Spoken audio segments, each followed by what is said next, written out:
அரசமைப்பு சட்டம் வழங்கியிருக்கிற அனைத்து சுதந்திரம் மற்றும் உரிமைகளை எல்லாம் தட்டி பறிக்கக்கூடிய வகையில் வேண்டுமென்றே திட்டமிட்ட இதில் அரசு தலையிடுகிறது.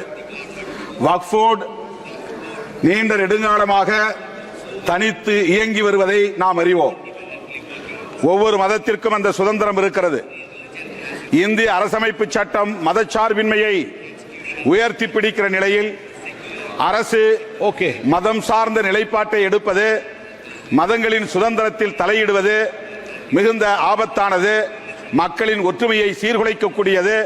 எனவே இந்த மசோதாவை துவக்க நிலையிலேயே, அறிமுக நிலையிலேயே நான் விடுதலை சிறுத்தைகள் கட்சியின் சார்பில் எதிர்க்கிறேன்.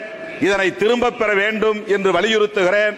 அல்லது இதனை ஒரு குழுவுக்கு கலந்தாய்வு நிலைக்கு அனுப்ப வேண்டும், கலந்தாய்வு குழுவுக்கு அனுப்ப வேண்டும்.